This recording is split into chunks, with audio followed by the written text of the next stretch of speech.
கேளு ராஜா. அந்த மகேஷ் மாயா பத்தின உண்மை உங்களுக்கு கல்யாணத்துக்கு முன்னாடியே தெரியுமா? ஆமா, அவங்க 2 பேருக்கும் இடையில தப்பான உறவு இருக்குன்னு எனக்கு நல்லாவே தெரியும். அது தெரிஞ்சவங்க கல்யாணம் வரைக்கும் அமைதியா இருந்தீங்க. முன்னாடியே அவங்கள பத்தி சொல்லியிருந்தீங்கன்னா ரேவதி இந்த கல்யாணம் வேணான்னு சொல்லியிருப்பாளே. உங்க ஃப்ரெண்டு மல்லிகா டாக்டர் கிட்டயும் இதை பத்தி யார்கிட்டயும் சொல்ல வேண்டாம்னு சொல்லியிருக்கீங்க. அதனால நான் அவ்வளவு தூரம் கேட்டோம் அவங்க உண்மையை சொல்லாம மறைச்சிட்டாங்க. நீங்க இந்த உண்மையை மறைக்கிறதுக்கான காரணம் என்னத்த?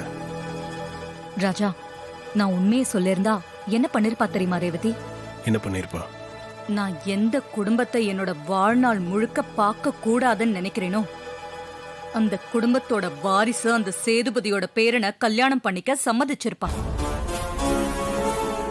மகேஷ் தப்பானவன்னு தெரிஞ்சதும் இந்த கல்யாணம் நடக்காம போயிருந்தா மண்டபத்துல ஒரு கிழவி சுத்திக்கிட்டு இருந்தால பரமேஸ்வரின்னு, அவ பேரனை கல்யாணம் பண்ணிக்க ஓகே சொல்லிருப்பா. அவ ஏற்கனவே 2 குடும்பமும் ஒண்ணு சேரணுங்கிறதுக்காக இந்த கல்யாண ஏற்பாடு மட்டும் நடக்காம இருந்திருந்தா அந்த கிழவியோட பேரனை கட்டிக்க சம்மதம் சொல்லிருப்பேன்னு சொன்னா.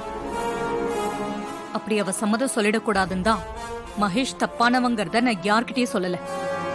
என் ஃப்ரெண்டு மல்லிகாவையும் நான் யார்கிட்டயும் சொல்ல வேண்டாம்னு சொன்னேன். உன்னையும் ரேவதிக்கு கல்யாணம் பண்ணி வச்சேன். அத நான் கேட்கறேன்னு தப்பா நினைக்காதீங்க. நீங்க மகேஷை கடத்தி வச்சிருக்கீங்களா? என்ன மாப்ள திடீர்னு இப்படி கேட்டுட்டீங்க? நான் எதுக்கு கடத்தணும்? இல்ல, நீங்க பேசுறதெல்லாம் பார்த்தா ஒருவேளை நீங்க தான் பண்ணிருப்பீங்களோன்னு எனக்கு ஒரு சந்தேகம் வருது. இல்ல மாப்ள, அவன் காணாம போனதுக்கும் எனக்கும் எந்த சம்பந்தமும் இல்ல. அவன் எதுக்காக எதனால ஓடுனான்னு எனக்கு தெரியல. அவனுக்கு ஏதாவது முன்விரோதம் இருந்து அவங்க கூட அவனை கடத்திருக்கலாம்ல.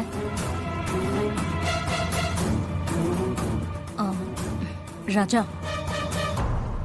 நடந்த எல்லா விஷயத்தையும் நீ மறந்துரு. இப்போ நீ இந்த வீட்டோட மாப்பிள, ரேவதியோட புருஷன். அத மட்டும் மனசுல வச்சுக்கிட்டு சந்தோஷமா இரு.